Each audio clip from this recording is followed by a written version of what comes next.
bass case 049, TMEA All-State Jazz Bass Etude number 1. That's the walking one, part 3. So what you just heard was lines 5 and 6. And we're on lines 5 and 6. This is the second half of the etude, and it repeats the chord changes of what's happening exactly in lines 1 and 2, but I've got some different lines in here. Again, a disclaimer: if you're not a high school or community college bass player working on this for All-State, don't go anywhere. This is still useful to you. If your walking isn't there yet, these are lines you can use for a variety of jazz standards. So don't tune me out, okay? So the first one, lines 5 and 6. So we'll be going through measures 17 to 24. Just keep in mind, this is an ABAC form. And if you're not familiar with this stuff, again, don't tune me out. It's real easy, when we're talking about forms, and forms go way back. They're for all kinds of music. That's how we structure music. And this is an ABAC form. So the first 8 measures are the A. The second 8 measures are B. The third 8 measures, which we're doing today, are A again. They repeat what's A happened in the first 8. And then the last 8 bars are C. They look kind of like the B, the second 8 bars, but the last line of them has a turnaround, and it does something different to some degree. So that's what we call ABAC. You're probably familiar with AABA and other forms like that. They're all, to me, a takeoff of sonata form in the classical style, but that's a different podcast. Okay, here we go. Here's the first of it. It's 2 bars of G major 7, measures 17 and 18. I'm doing something a little different here than I did in the earlier recordings.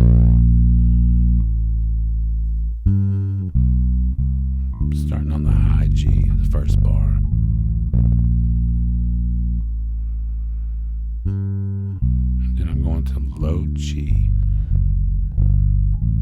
and then I'm making a move to B flat minor with that open A. Listen to that.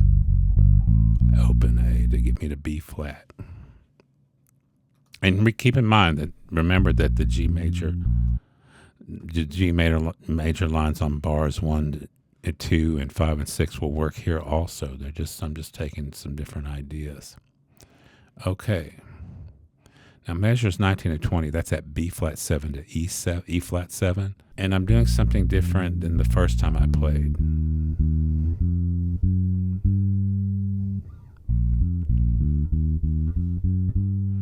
Root 5, root, then open D.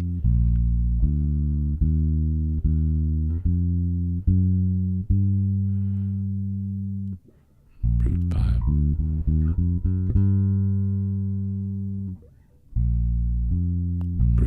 Open D, E flat. Now, if you notice on that, when I hit that E flat 7, I'm doubling the E flat. You can do that. That's okay to do that. And then I'm just walking up to that G major 7 and bar 21, yeah. And as I've mentioned before, when you have a 2-5-1 like that, B flat 7 to E flat 7, it usually wants to resolve the A flat major, but in this case, and it's a compositional thing, they're moving it towards G major. So we kind of have to kind of bend the lines. That's the nomenclature that I use, bend the line a little bit, because I want to move to A flat, but I can't, so I got to do something to get me to G major. Like I'm saying, a lot of typical 2-5 lines will have to be recalculated to accommodate that change to a different tonal center, okay? Now, here's line 6. This is measures 21 to 22. It's G major yet again for 2 bars. And I'm going to do something different than I did the other times I counted in G major. I'm just staying on the D string and walking up to the G string to get to the B minor 7.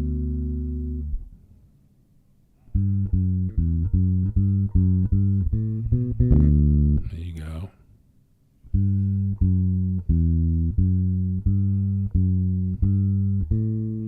And that A gets me to B.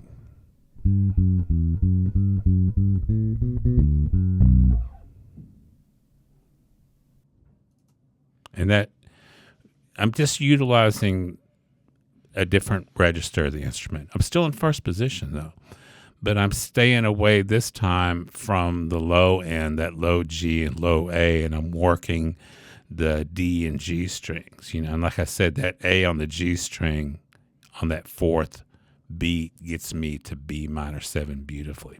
Okay, here's the last two bars, and we're still on line 6. So here's bars 23 and 24. I'm just going from B minor 7 to E7.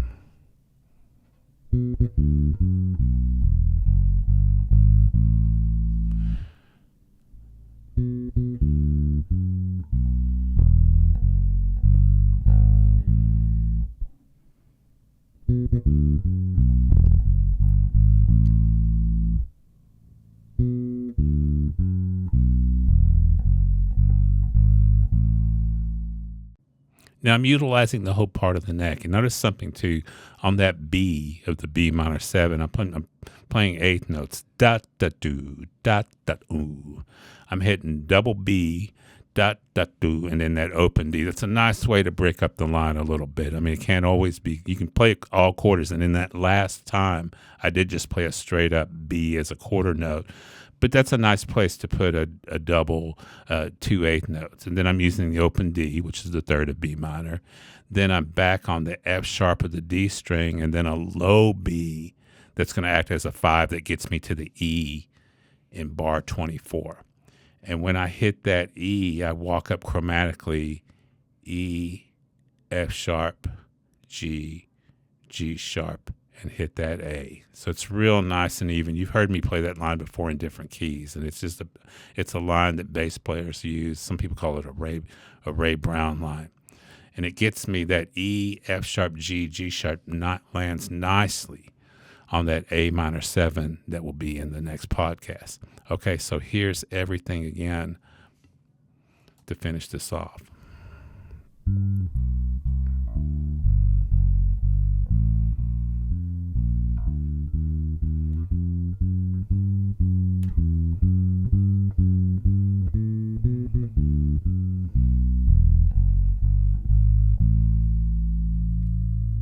Okay. Now look at the YouTube video so that you can see my fingerings that I'm using. But before you do that, check it out for yourself and find them for yourself. That's good for your ears. Next episode, I'll finish this up with the last two lines of Etude 1. If you have questions, email me at phil@basscase.co. I'll talk to you later.